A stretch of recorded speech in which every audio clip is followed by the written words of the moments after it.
It's my honor to welcome Cass Gottlieb, outgoing board president, to share some words of Torah. And I just want to say again, like I said last week, you don't need to be credentialed with a terminal degree to give a Dvar Torah. You just need to have lived some life and read some Torah, which you all have. So I'm really happy that people who are not me or Rabbi Mark are sharing Torah, and particularly Cass, so I'm eager to hear your words.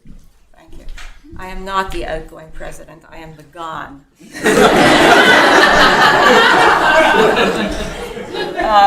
Which Ellen and I keep trying to. More.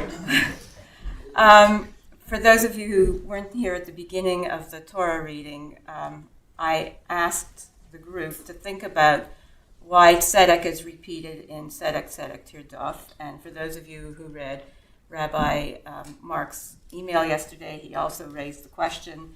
And Stephen, in his introduction to his Torah reading, he mentioned that the rabbis put a lot of stock in when the word was repeated, they considered it important. However, before we talk about the extra tzedek and tzedek tirdof, I have another question for you. Where is the first time in the Torah that there is an admonition to judge justly? Susan, you can't answer.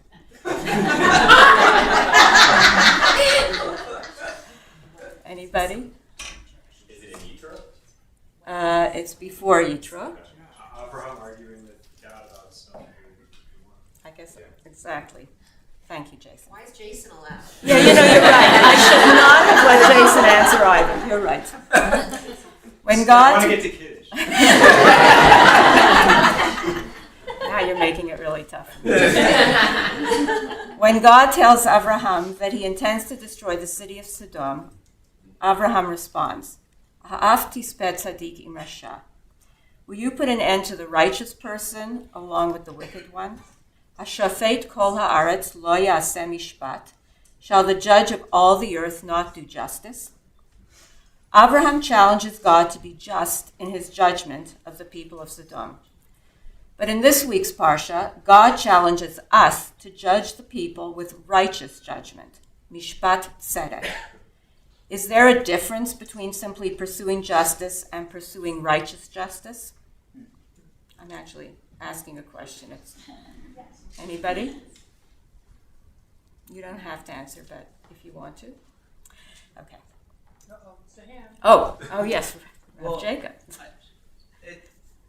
It's hard to, there's a difference between like equality and equity, it's hard to work equity into a judicial system where you want outcomes to be uniform, but you could say that to judge righteous justice would be like that the outcomes depend on the person's conditions in life. Which I don't know if that's an answer we want. It's a good answer. It may be related to the difference between equality and equity. Equality being a level playing field, the wealthy and the poor are judged equally. And equity is the result of the justice is that things are done right. So in the first sense, it's how it is that the judgment is going to be made. The second is the result of the judgment. Jeffrey, thank you. Judy? I think righteous justice includes mercy. Okay, and I'm sorry, you are? Name? I'm Leah. I was Leah. gonna say the same. Oh, okay. Well, thank you. Somebody else? Yes, Stephen? there are a lot of civil codes that hold themselves out to be just, and they're not. They're vindictive and they're actually discriminatory. And righteous justice then says, no, it's not just the justice code of the civil society, but you have to have another layer to it of righteousness. That's coming from a lawyer. Yeah. Michelle? I think of it in terms of harmonious, that righteous justice sounds right, and harmony is basic. It's mathematical. It's part of God's system of creation, and righteous justice to me would be harmonious justice. I think of that as a synonym for that. Anybody else? Okay. The Parsha is telling us that to pursue righteous justice, we must go above and beyond what is necessary to simply pursue justice, and I think that's a lot of what's been said here. We must double-check the facts, the darashta hetev. We must double-check the witnesses, of whom there must be at least 2, and 3 if there is a discrepancy in their testimony. And we must be particularly vigilant to check our biases at the door. Lo takir panim. Do not even show respect for one party over the other. Which brings us back to the sentence in question. Tzedek tzedek tirdof leman tichyeh v'yarashta et haaretz asher Hashem Elokecha noten lach. Righteousness, righteousness you shall pursue, so that you may live and inherit the land that God gives you. So why does the Torah repeat the word tzedek? I think Susan gave one good example that it's not that the justice is both to protect the innocent and to punish the guilty. Have there been any thoughts about why tzedek is repeated? Any other thoughts? I know one of the commentaries is whether it's justice, whether it's in your favor, or justice if it's not in your favor. Okay. Anybody else? Okay. Thank you very much. That is one good reason. Another obvious reason is that the Torah simply wants to stress the importance of what we are being told. The Torah often draws our attention to an important message by using alliteration such as Lech Lecha, or by repetition such as V'haya im shamoa tishmeu el mitzvotai.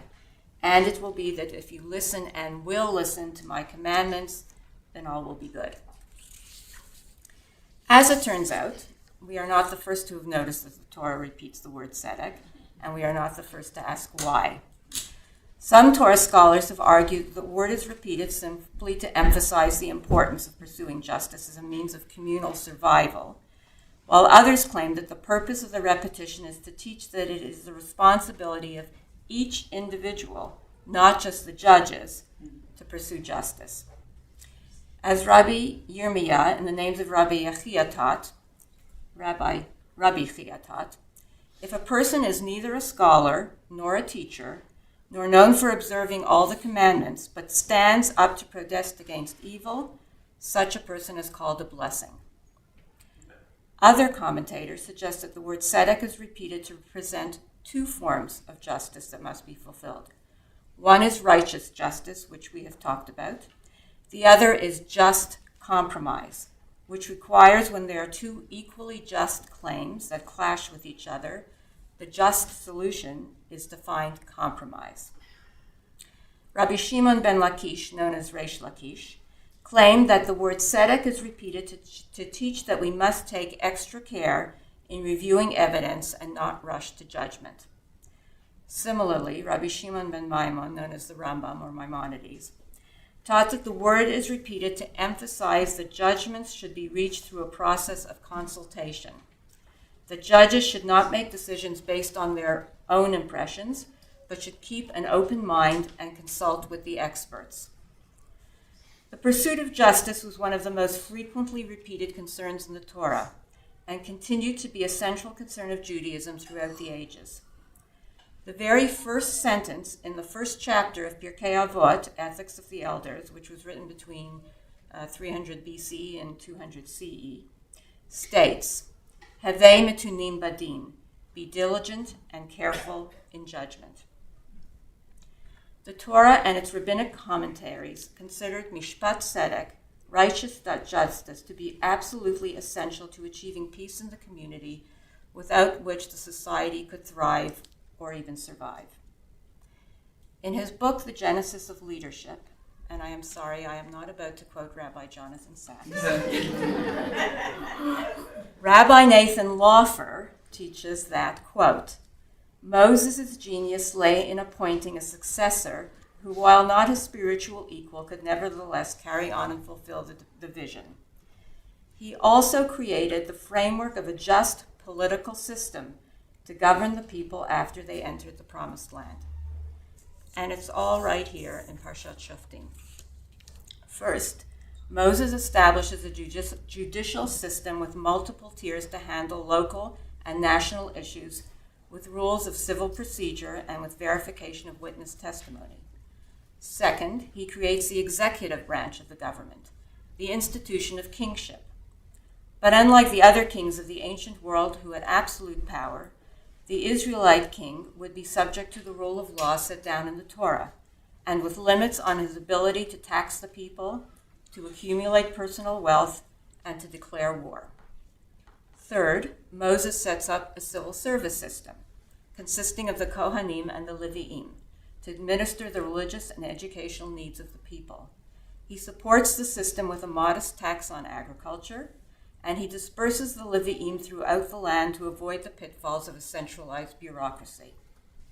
Fourth, he establishes standards by which the people can determine the veracity of those who aspire to be their spiritual leaders, the prophets. And finally, since warfare was to be a central part of this young nation's near-term future, Moses establishes rules to rein in the military and to limit the temptation to go to war unnecessarily, rules to prevent abuses and wanton destruction, and rules for seeking a peaceful solution.